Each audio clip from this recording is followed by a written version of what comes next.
Hello बच्चों, let's read the given question. The question says the given figure shows a small plane strip suspended from a fixed support through a string of length L. A continuous beam of monochromatic light is incident on horizontally on the strip and is completely absorbed. The energy falling on the strip per unit time is W. We need to find the deflection of the string from the vertical if the strip stays in equilibrium. So this is the question in which we need to understand about the key concept of force exerted by light beam when imparted on a surface. So let's say हमारे पास एक light beam है and this is the light beam which is means we can say from which the light has been imparted on a surface, right? ये surface पे light has been imparted and इसमें यहाँ पे we can see कि when this light has been imparted as per the question given ये light completely absorb हो रही है in different situation it will be different. कहीं पे absorption rate कुछ और होता है, कहीं पे completely absorb होती है, कहीं पे completely reflect भी होती है, right? So in that situation अगर हम मान ले कि source of light जो S है इसका power है P watt, ठीक है ना? तो P watt का बल्ब या फिर कोई एक लाइट सोर्स है हमारे पास जो कि लाइट एमिट कर रहा है. Basically these are the photon that is been emitted from the source. अब यहाँ पे हमें पता है कि जो एनर्जी ऑफ फोटोन होती है it is given by the expression h into nu और it can also be written as h c over lambda since nu can be written as c by lambda. ठीक है. सो अगर हम बात करें number of photons की per second emitted, number of photons emitted per second, number of photons emitted per second, तो हम इसे क्या लिख पाएंगे? It can be written as P upon E. Total power जो है सोर्स का वो किस से बन रहा है? फोटॉन से बन रहा है. यानी कि टोटल फोटॉन कितने होंगे अगर हमने मान ली n नंबर ऑफ फोटॉन्स है, ठीक है? सो इसको हम मान लेते हैं यहाँ पे n नंबर ऑफ फोटॉन्स अगर वो एमिट कर रहा है per second. So in that situation n into E will be giving us the total power of the source, right?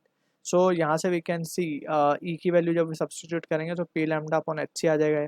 अब इन द सेकेंड सिचुएशन हमें पता है momentum of one photon by de Broglie's hypothesis we can write momentum of photon can be given by the expression it is given by, इसको हम कह देते हैं late से इसको डिनोट ही नहीं करते अभी फिलहाल के लिए क्योंकि पी ऑलरेडी हमने पावर के लिए ले लिया. सो ये होगा lambda by h, right? Lambda by h होगा that is sorry it's h by lambda, right?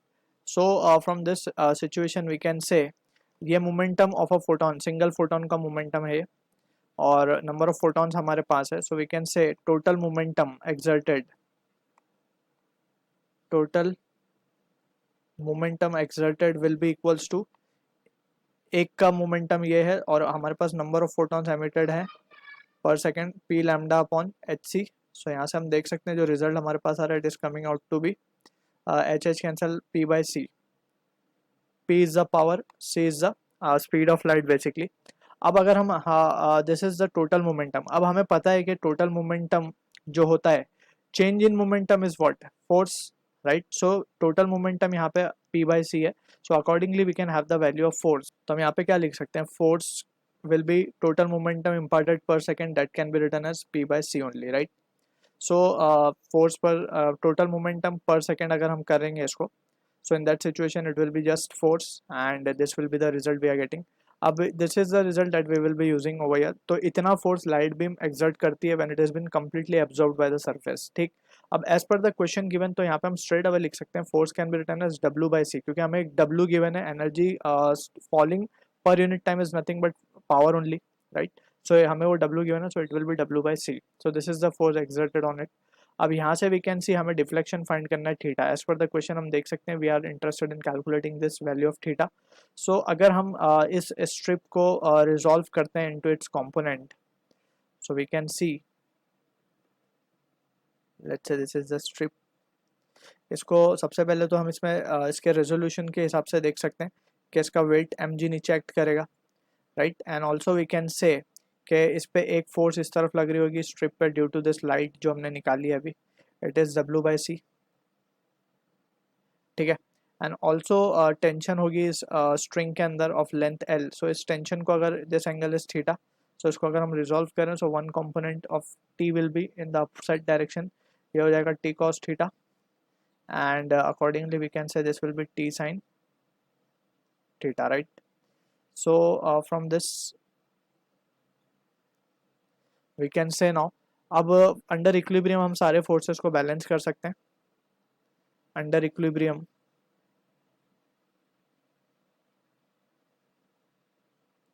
Under equilibrium, we can say T cos theta will be balancing mg and T sin theta will be balancing W by C. So अगर हम इन दोनों expressions को divide कर दें तो हमारे पास आ जाएगा tan theta will be equals to W by C mg. So this is the answer we are getting.